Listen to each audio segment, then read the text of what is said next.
कि यह जो हमारी व्यवस्था है, पांडे जी ने कहा था 3 समस्याएं हैं जो भारत की भी है और वैश्विक भी है, भूख, भय और भ्रष्टाचार। यह व्यवस्था इसलिए है कि हमने शिक्षा को उस तरीके से नहीं अपनाया जैसा कि हमारे नीति नियंताओं ने, हमारे विचारकों ने हमारे देश के लिए इजाद किया। Unfortunately, we adopted the colonial education system that was derived in the West, जो कि पश्चिम में ही संकल्पित किया। जिस बुनियादी तालीम की बात गांधी जी कह रहे थे, आज 70 साल बाद उसी बुनियादी तालीम की बात आ रही है कि हम अपनी नई शिक्षा नीति में ऐसा कुछ ला दें कि जिससे कि सब नौकरी न मांगने लगे, सबका एक तरह से शिक्षा के प्रति अलगाव न हो जाए, यानी अलगाव समाप्त भी करना है और नौकरी का सरकारी प्रदेश बैलेंस भी करना संभव नहीं। कहा उन्होंने यही कि यह बुनियादी तालीम हो जिससे कि हम कर करके कुछ सीख सकें और अपनी जीविका का अर्जन कर सकें। तो all these points I try to elaborate here with all these words. Very much thankful and very much thankful to the organizers, principal of this college and the whole staff of this college for inviting me as a guest.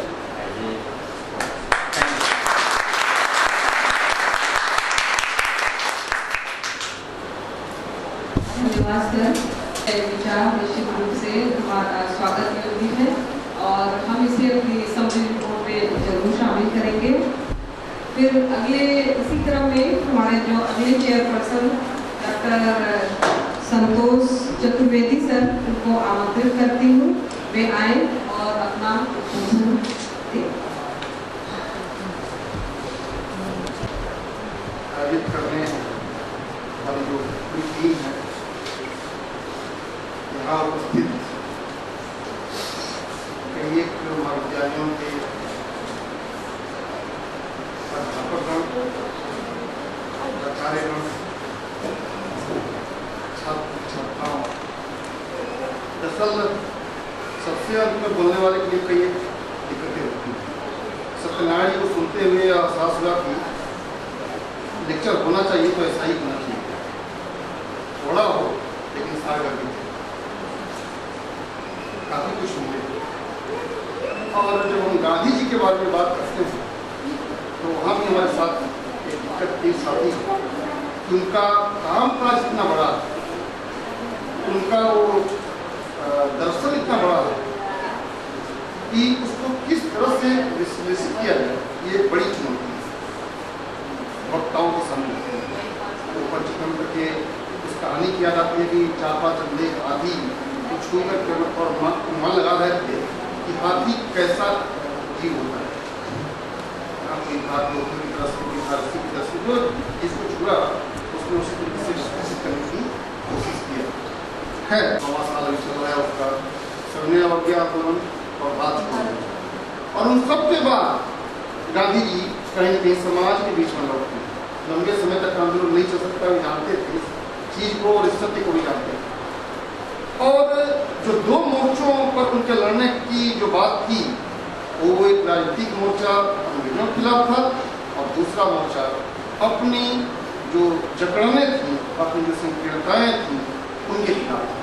ध्यान रखने की बात है कि गांधी जी जो बाहरी ताकत थी उसमें तो जीते, अंग्रेजों को छोड़ना पड़ा था, आजाद करना पड़ा, लेकिन दुर्भाग्यवश जो जिस दूसरे मोर्चे पर लड़ रहे थे, जिस दूसरे मोर्चे पर लड़ते हुए जिस भारत की कल्पना उन्होंने की थी,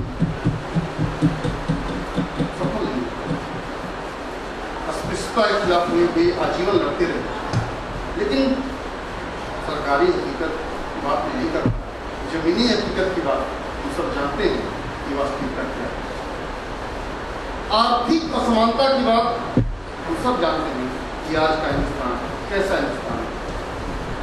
एक समस्या आती है, गांधी जी को पढ़ते हुए बात समस्या आती है कि हम कैसा हिंदुस्तान बनाना चाहते उनके सपनों का हिंदुस्तान बनाना चाहते हैं, एक बड़ी दिक्कत की बात है। कबीरदास ने आज से 500 साल पहले कहा था, साईं न दीजिए जामे कुटुम समाज, मैं भी भूखा न रहूँ साधन भूखा जाए। इससे बेहतर आइडियोलॉजी और क्या हो सकती है? और सारा झगड़ा इसी का। ब्रिटेन ने खिलाफ लड़ाई इसीलिए थी कि वो पूरी दुनिया पर अपना वर्चस्व कायम रखना चाहता था। सामंतवादी शक्तियों से लड़ाई इसीलिए थी कि वे सब कुछ अपने में समेट लेना चाहते हैं। और आज भी ध्यान दीजिएगा, माफ कीजिएगा भाषा, वो सत्ता या ताकत के विरोध में वो चीज़ें आती हैं या वो खड़ी होती हैं, जो हमारे मैक्सिमम सत्ताधारी लोगों से आशय जो नौकरशाह हैं या जो उन पदों पर बैठे हुए हैं जिससे कि भारत की तस्वीर बदल सकती है, वो खुद अपने को, अपनी पीढ़ियों को मेरे ख्याल से रीच करने के लिए वो खामख्याली ही उनकी लगे रहते हैं। और जो आम यहाँ का जन है वो ऐसा ही अभिशप्त है जीवन जीने के लिए जैसा कि ऊपर नहीं करता है। तो ये बहुत बड़ी ट्रेजिडी है गांधी के देश में, गांधी के देश की जनता का आज भी यह हाल है। यह एक बड़ी दिक्कत है। मित्रों, समय काफ़ी हो गया है, बोलने की काफ़ी चीज़ें हैं और निश्चित रूप से हमारी जो पहली कीनोट स्पीकर थी, घंटे 1.5 घंटे बोली। गांधी जी विषय ही ऐसे हैं कि अगर आपने थोड़ा बहुत पढ़ा है, अगर आपने थोड़ा सा भी सोचा है मनुष्य बनकर, तो बहुत बोल सकते हैं। शिक्षा की हम बात करते हैं, सत्यनारायण जी ने भी इस पॉइंट को उठाया।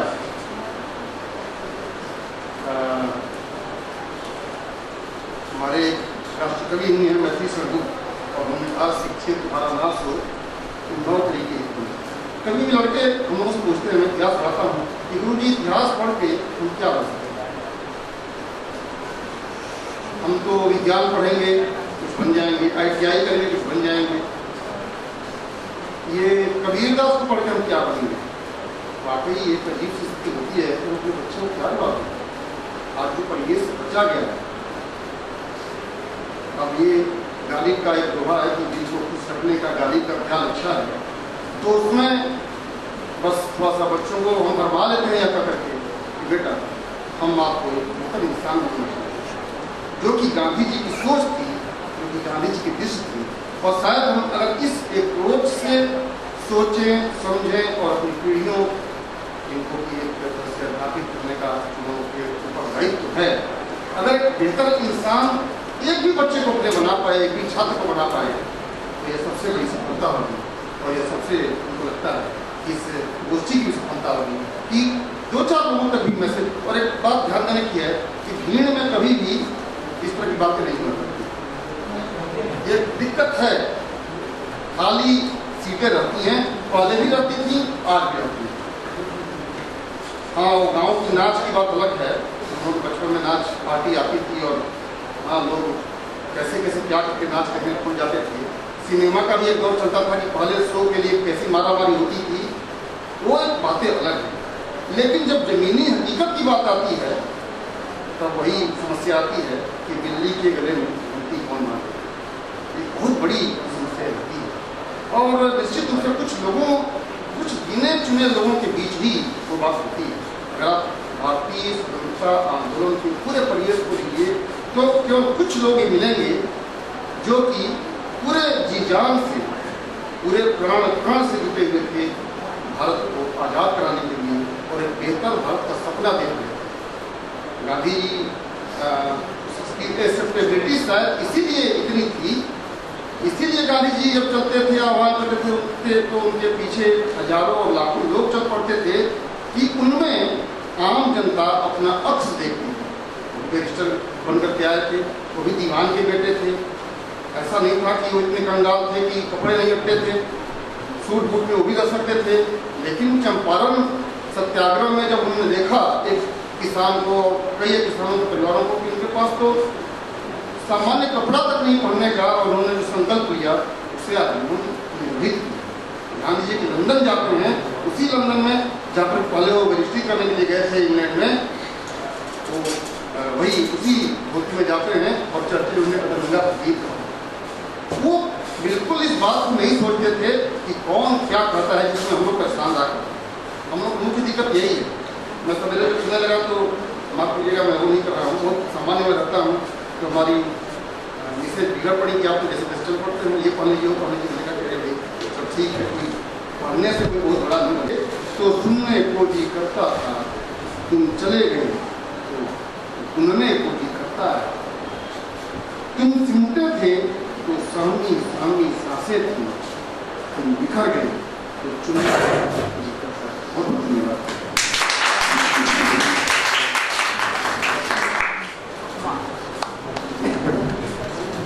निश्चित तौर पे सर इस वर्तमान परिस्थिति हमारे समक्ष रखा। फिर अंत में मैं आज के सत्र के जो अध्यक्ष उद्बोधन के लिए मैं डॉक्टर RN शर्मा सर को आमंत्रित करती हूँ कि वो मंच पे आए और अपना उद्बोधन आपको देना है सर।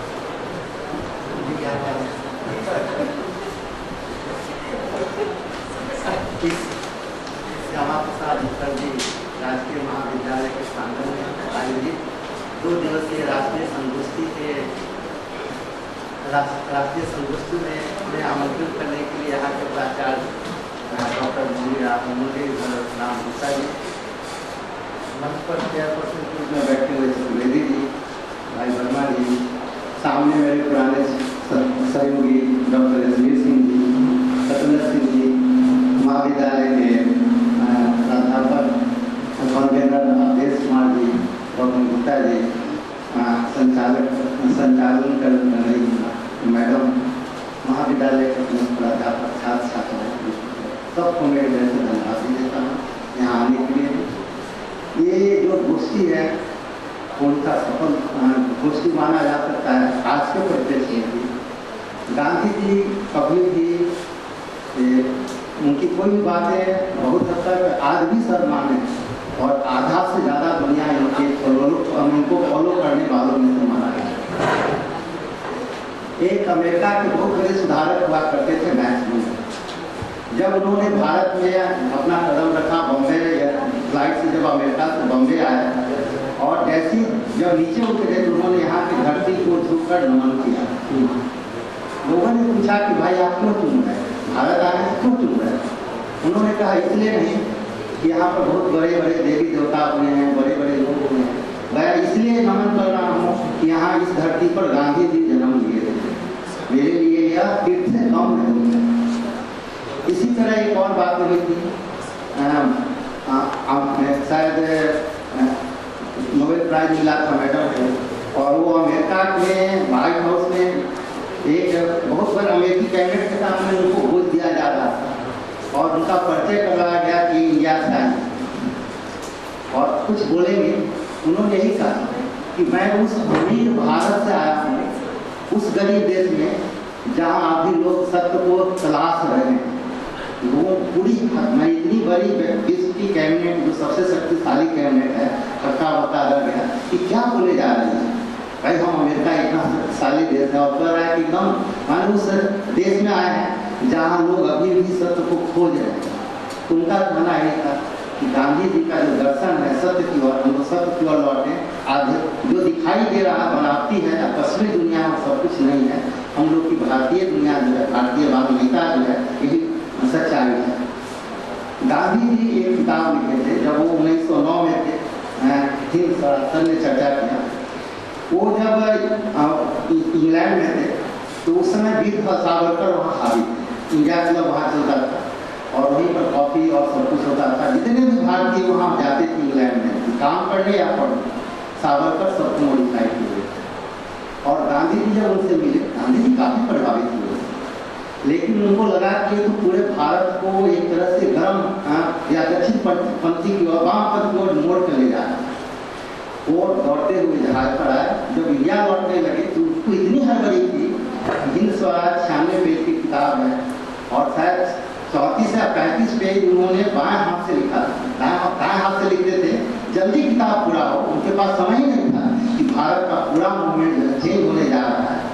तो हिंद स्वराज आज भी ऐसी किताब है जिसमें हर चीज़ का प्रॉब्लम का सोल्यूशन, आध्यात्मिकता क्या है, पॉल्यूशन क्या है, वकीलों के बारे में कैसे क्या, तो पूरी कंप्लीट किताब है, 96 पेज की किताब है और कंप्लीट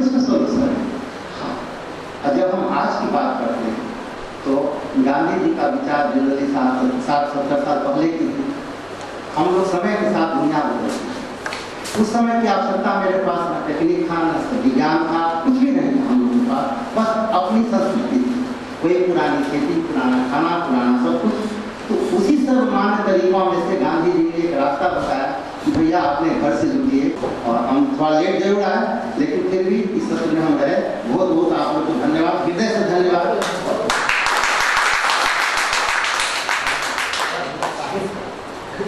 धन्यवाद सर।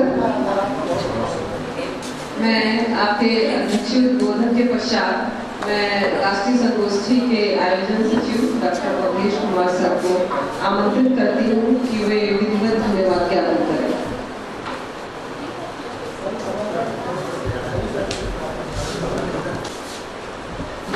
कई शोधकर्ताओं के द्वारा अपना शोध पत्र प्रस्तुत किया गया। इस सत्र प्रथम और द्वितीय सत्र की अध्यक्षता के लिए हमारे बीच राजकीय महाविद्यालय सेवापुरी वाराणसी से डॉक्टर सत्यनारायण वर्मा सर ने पधार करके अपना अमूल्य समय निकाला। इसके लिए हम आपको हार्दिक धन्यवाद देते हैं और आपके प्रति आभार व्यक्त करते हैं। द्वितीय सत्र की अध्यक्षता के लिए महामती प्राणनाथ महाविद्यालय मऊ चित्रकूट से पधार करके डॉक्टर संतोष चतुर्वेदी जी ने हम सभी को लाभान्वित किया। इसके लिए आपको भी हार्दिक धन्यवाद। आप दोनों ही विद्वान का जितना भी प्रशंसा की जाए कम है। डॉक्टर सत्यनारायण वर्मा सर का एक लेख छपा था कि महात्मा गांधी की हत्या के कितने प्रयास हुए। बड़ा पॉपुलर रहा और इतिहास के मुझे लगता है कोई ऐसा शोधकर्ता या अध्येता नहीं रहा जिसने कि उसमें अपनी रुचि न दिखाई हो।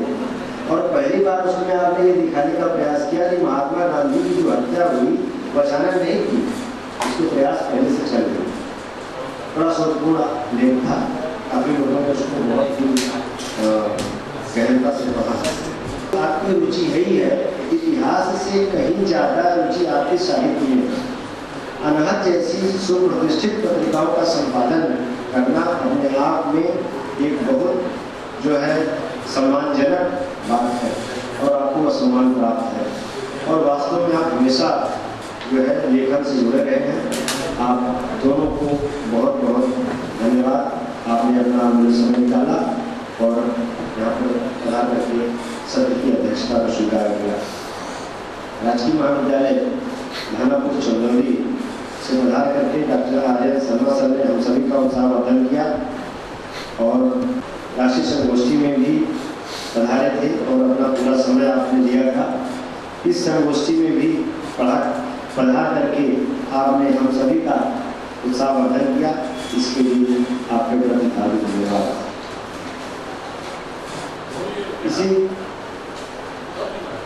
इस संगोष्ठी में पत्र प्रस्तुत करने के लिए हमारे बीच इलाहाबाद विश्वविद्यालय से सुरेश कुमार जी हैं, उनको भी धन्यवाद।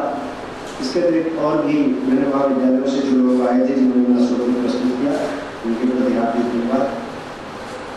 हमारे महाविद्यालय परिवार के प्रत्येक सदस्य के प्रति अगर हम धन्यवाद शब्द कहें तो वो छोटा है। हमारे महाविद्यालय परिवार के हर सदस्य इस संगोष्ठी को सफल बनाने में लगे हैं और उन्हीं के का प्रयास का प्रतिफल है कि हम लोग इतना बड़ा आयोजन कर पा रहे हैं। और इस सभी के प्रेरणा स्रोत हमारे प्राचार्य जी डॉक्टर रोहित राम सर हैं, जिनकी प्रेरणा थी, उनकी प्रेरणा के फलस्वरूप ही इस संगोष्ठी का आयोजन हो सका। सिर्फ और सिर्फ उनकी प्रेरणा थी जिसके कारण ये संगोष्ठी आयोजित की जा सकी और इसके लिए आपको बहुत बहुत धन्यवाद सर। मैं राष्ट्रगान और उसके पश्चात संवेद स्वर में राष्ट्रगान प्रारंभ पूर्व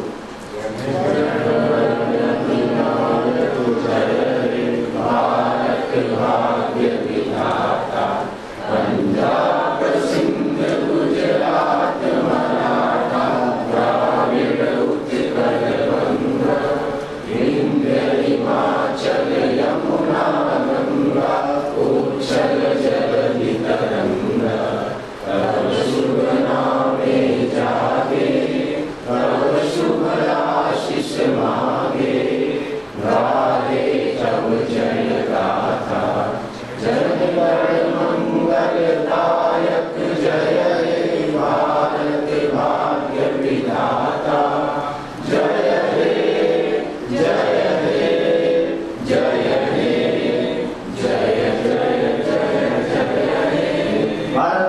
की भारत माता की भारत माता की करें योग करें योग करें योग। Thank you. ये हमारा दीदी चलेगा। आइए राम सर।